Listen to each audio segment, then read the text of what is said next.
ស្គាល់ក៏ហើយចោះអ្វីដែលគេជំពាក់ខ្ញុំនឹងយកមកវិញឯអត់អ្នកអត់ដឹងកំលូកដៃឲ្យប្រយ័ត្នបាក់កាយខាងកែកំពុះឲ្យត្រឹមភ្នំបសិទ្ធកុំគិតតែខ្លួនក្នុងម៉ែវរ៉ាគេថាគេស្គាល់ខ្ញុំគេស្គាល់ក៏ហើយចោះអ្វីដែលគេជំពាក់ខ្ញុំនឹងយកមកវិញឯអត់អ្នកអត់ដឹងកំលូកដៃឲ្យប្រយ័ត្នបាក់កាយខាងកែកំពុះឲ្យត្រឹមភ្នំបសិទ្ធកុំគិតតែខ្លួនក្នុងម៉ែវរ៉ា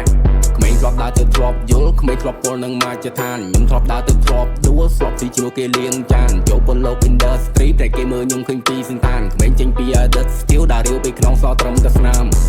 ផ្លូវខ្ញុំទៅត្រង់អ្នកខ្លះគេចង់ធ្វើខ្លាប៉ុន្តែពូវាត្រឹមខ្លាស៊ីម៉ងអ្នកធ្លាប់មើលងាយពីមុនលបលងខ្លាំងតែឥឡូវកៀងកង់ដងខ្ញុំបោះខ្ញុំវែងខ្ញុំមូចិត្តខ្ញុំតស៊ូដូចជាជាងសំណង់មានមាត់ចិត្តតែកលាស់ត្រូវស្គាល់ទាំងអស់បានជ្រៅជ្រះនិយាយអត់ខ្មាអាត្មាដែលដូចជាខាដែលផ្លូវស្ទះអ្វីដែលខ្ញុំចង់ធ្វើខ្ញុំត្រូវតែធ្វើវាឲ្យលះខ្ញុំឲ្យវាខ្មាស់ខ្លួនឯងអ្នកដែលថាខ្ញុំមិនណាចរះគេថាគេស្គាល់ខ្ញុំគេស្គាល់ក៏ហើយចោះអ្វីដែលគេជំពាក់ខ្ញុំនឹងយកមកវិញឯអត់អ្នកអត់ដឹងកំលូកដៃឲ្យប្រយ័ត្នបាក់កាយខាងកែកំពុះឲ្យត្រឹមភ្នំបសិទ្ធកុំគិតតែខ្លួនក្នុងម៉ែវរ៉ាគេថាគេស្គាល់យើងពួកក្មេងដើរទ្រូងពើងបងឲ្យបាញ់ប្រឡោះជើងការភ្លើងព្រាកពួកមកមីកបលែងភ្លើងចង់កាន់កាប់តំបន់យើងអាចទូបដូចភ្នំភ្លើងព្រោះពាកចេញនេះយកលុយទុកដាក់មានប្រាក់ជាប់កនេះខ្ញុំមានគេចាក់អត់បាក់ជិលប្រឡាក់ជាមួយក្មេងបួកឆ្នាំកវីធ្លាក់ថ្នាក់សងកាក់សាក់កងចាំសងជីកេះកាយបាញ់ជើងការភ្លើងហប់ទូរីយើង break in the game flow យើងចាក់បីដុំ red ឲ្យខ្លួនទៅទៀបចង់គៀបទីមួយម៉ែបើគៀបអត់ចេញពួកខ្លាំងក្នុងម៉ែលូករាន់ទៅសំឡេងឯពួកថោកទៀបអត់ស្គាល់ឲ្យជាភ្លេងឯតឲ្យ10ដកស្លាប់ឲ្យមកវិញឯខាច់តែមកខាច់បុកអាចពួកលេងដើរលេងនៅភាសាឯជួបពួកហ្គេងចង់ចូលមុំបាក់ឯ gangster shit ដូច gangster fuck ឯមកកាំងមីងមៀង what the fuck man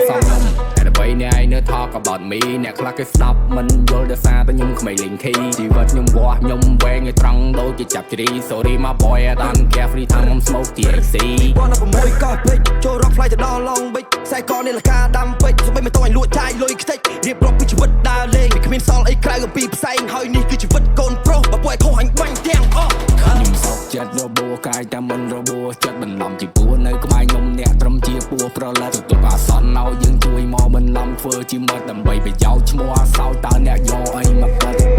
តោះច្បាស់ដូចជាអ៊ីមប្រាហ៊ីមដែលសេវាទៅវិរោទិញស៊ីមគេប៉ះពួកគេតដៃវិញប្រើពាក្យពេចច្បាច់វាឲ្យវិញនេះគឺជាសម័យថ្មីសម័យបូនំស៊ីស័យធួមដៃដកលុយចាយព្រមចេញផ្កាយជាមួយផ្សែងបារីគេស្គាល់ខ្ញុំគេស្គាល់ក៏ហើយចោះអ្វីដែលគេជំពាក់ខ្ញុំនឹងយកមកវិញឯអត់អ្នកអត់ដឹងកំលូកដៃឲ្យប្រយ័ត្នបាក់កាយខាងកែកំពុះឲ្យត្រឹមភ្នំបសិទ្ធកុំគិតតែខ្លួនក្នុងម៉ែវរ៉ា